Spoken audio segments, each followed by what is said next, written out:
नमस्कार, भोर वैभव में आपका स्वागत है। अभी की ताजा खबर आ रही है जालौन से। बुंदेलखंड के जालौन में बेतवा किनारे अलग अलग पहाड़ों पर बने ऐतिहासिक एवं प्राचीन शक्तिपीठ मंदिरों की अलग पहचान व मान्यताएं हैं, जिनकी प्राचीनता का अनुमान लगाना बेहद ही मुश्किल है। कहा जाता है कि चैत्र एवं शरदीय नवरात्रि के अलावा मकर संक्रांति पर भव्य मेले का आयोजन होता है। श्रद्धालुओं में दोनों शक्तिपीठों पर अटूट विश्वास बना हुआ है। वैसे तो बुंदेलखंड के कोने कोने से श्रद्धालु आए दिन मंदिरों पर आकर रक्तदंतिका देवी एवं मां अक्षरा देवी पर माथा टेकने के साथ मन्नतें भी मांगते हैं और उनकी मनोकामना भी पूरी होती है। जालौन के डकोर ब्लॉक की ग्राम पंचायत सैदनगर में रक्तदंतिका नाम से प्रसिद्ध यह मंदिर लोगों की आस्था का केंद्र बना हुआ है। जालौन के मुख्यालय उरई से इसकी दूरी 50 किलोमीटर है। सैदनगर गांव से निकली बेतवा नदी किनारे एक और पहाड़ों में बसी रक्तदंतिका शक्तिपीठ का वर्णन दुर्गा सप्तशती पाठ के 2 श्लोकों में मिलता है। पहाड़ पर देवी रक्तदंतिका विराजमान है। यह मंदिर सदियों पुराना है। पहले यह शक्तिपीठ तंत्र साधना का केंद्र हुआ करता था। यहाँ पर बलि देने का प्रावधान था। कोई भी साधक रात में मंदिर परिसर में नहीं रुक सकता था। कई वर्षों पहले लंका वाले महाराज आकर रुक गए थे। उन्होंने यहाँ पर साधना शुरू की। वह किसी से बोलते चालते नहीं थे। उनके समय से ही नवरात्र के दिनों में कुछ साधक देवी भक्त मंदिर में रुकने लगे थे। पहाड़ में देवी के मंदिर के साथ ही दूसरी तरफ एक हनुमान जी का मंदिर बना हुआ है। इस मंदिर की विशेषता यह है कि देवी मंदिर में 2 शिलाएं रखी हुई है। यह शिलाएं रक्तिम है। सती के दांत यहाँ पर गिरे थे। बताया जाता है कि अगर शिलाओं को पानी से धो दिए जाए तो कुछ ही देर में यह शिलाएं फिर से रक्तिम हो जाती है।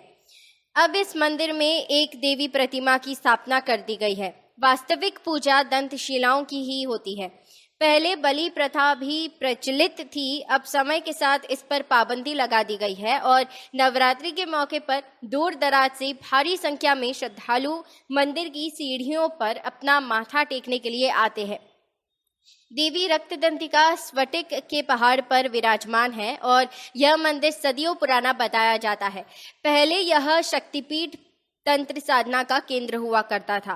फिलहाल अब इस पर रोक लगा दी गई है और नवरात्रि में मैया के मंदिर में उत्तर प्रदेश, मध्य प्रदेश, राजस्थान, दिल्ली सहित कई अन्य राज्यों से आने वाले भक्तों की भीड़ माता के दर्शनों के लिए उमड़ती है। वहीं मंदिर के गर्भगृह में किसी को जाने की अनुमति नहीं है। यह मंदिर सृष्टि के निर्माण के समय का है। दूर दूर से श्रद्धालु यहाँ पहुँचते हैं और जो एक बार भी यहाँ आता है उसकी मनोकामनाएं अवश्य पूर्ण होती हैं। बताया तो यह जाता है कि जिस तरह से माँ अपने बच्चों का पालन पोषण करती है, उसी तरह माँ रक्तदंतिका अपने भक्तों का पालन पोषण करती है। कोई भी माँ के दरबार से खाली हाथ नहीं लौटता। देखिए ये रिपोर्ट हमारे ब्यूरो चीफ विष्णुचांद सोलिया की जालौन से। पुजारी जी, क्या नाम है आपका और मंदिर है ये, मंदिर की क्या विशेषता है? हमारा नाम कृष्णचंद्र गौतम है। आपने जो मंदिर के बारे में जानकारी पूछी है, तो ये जो मंदिर है ये आज का मंदिर नहीं है। जब इस सृष्टि की रचना हुई थी, उस रचना में 5 तत्व उत्पन्न किए गए थे, जो 5 शक्तियों के रूप में उत्पन्न हुए थे।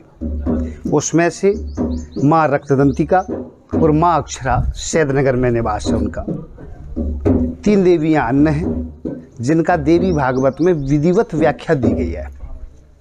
दुर्गा सप्तशती में मूर्ति रहस्य में कहा गया है, रक्तांबरा, रक्तवर्णा, रक्त सर्वांग भूषणा, रक्त तीक्ष्ण नखा, रक्त रसना, रक्तदंतिका, पतिम नारी बानुरक्ता, देवी भक्तम भजे जनम। इसलिए इनका नाम रक्तदंतिका पड़ा। इनकी एक और कहानी मिलती है जो सप्तशती के 11 अध्याय में आती है। यशोदा नंद गृहे जाता, जो यशोदा जी के यहाँ प्रकट हुई थी देवी, जो माया रूप में कंस के पास पहुँची थी, वो माँ रक्तदंतिका हैं, जिनका निवास यहाँ सैदनगर में है और यहाँ नित्य निवास इनका रहता है। ऐसा हमारे शास्त्र देवी भागवत व दुर्गा सप्तशती कहते हैं। नवरात्र पे काफ़ी दूर से श्रद्धालु आते हैं, तो क्या उनकी मनोकामनाएं पूरी होती है? कैसी मानता है? यहाँ की मान्यता है कि जो भी व्यक्ति एक बार यहाँ आया और जो भी मांग के गया, तो जैसे कल्प वृक्ष के नीचे बैठकर व्यक्ति कल्पना करता है, उसे उस चीज़ की प्राप्ति हो जाती है। ऐसी माँ रक्तदंतिका के शरण में आके जो भी कल्पना व्यक्ति करता है वो निश्चित पूरी होती है।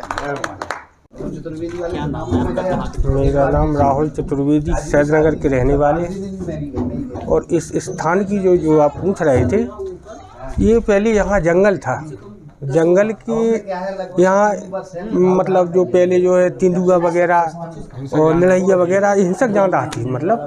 तो इस हिसाब से जो है एक लंका वाले महाराज बचते थे। संत जी जो है यहाँ आए हैं, तो वे संत जी जो है पहले पुरखा लोग बताते हमारे के ऊपर रहे, वहाँ कुछ मंडिया बब्बा का स्थान था, वहाँ रहे। वहाँ से आके अक्षरा मैया जो है अपनी वहाँ रहे, वहाँ से आके यहाँ उनने रहे। उन्हीं की ये सारी जितने भी ये दिखा रहे हैं मंदिर कमरे जितने ये बने हुए हैं, सब उन्हीं की देन है, लंका वाले महाराज की। उन्हीं का इतना आशीर्वाद है यहाँ कि जो आज चमत्कार हो रहा है।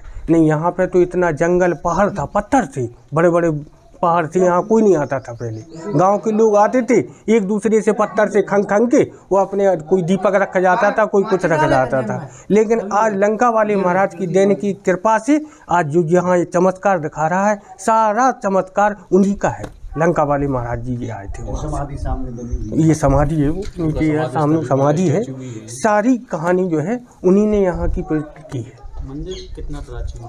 ये मंदिर तो जैसे हमारे जो पुरखा लोग बताते हैंगे, तभी हम बता रहे हैं कि यहाँ जंगल था, जंगल पे केवल बस यही नाम रखता था यहाँ दांत माई।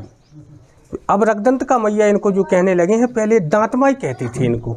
यहाँ इनकी जो दांत हैं, जालंग बालंग जो हैं, जो दोनों वो दांत हैं, ये दांत माई के नाम से प्रसिद्ध थी हमारे गाँव में। मंदिर काफ़ी सालों से आ रहे हैं। देवी माई की बड़ी कृपा रहती है, ये अब बुलाती हैं तो हम लोग दर्शन करने इनकी ज़रूर आते हैं। जगत जननी है, इनकी तो अपार कृपा है। हम लोग इस जनपद में पैदा हुए हैं जिसमें माँ का स्थान है, ये हम लोगों के लिए बड़ी सौभाग्य की बात है। दुर्गा सप्तमी में भी माता का उल्लेख है, तो किस तरह से इसको और देखते हैं? मतलब हमारे जनपद में ये बड़ा दुर्लभ स्थान है और पूरे जनपद के ज़्यादातर लोग जो भी श्रद्धालु होते हैं, नवरात्रि में तो ज़्यादातर आते ही हैं, वैसे भी लोग यहाँ आते जाते रहते हैं। की और ताज़ा खबरों के लिए देखते रहिए आपका अपना 4 वैभव।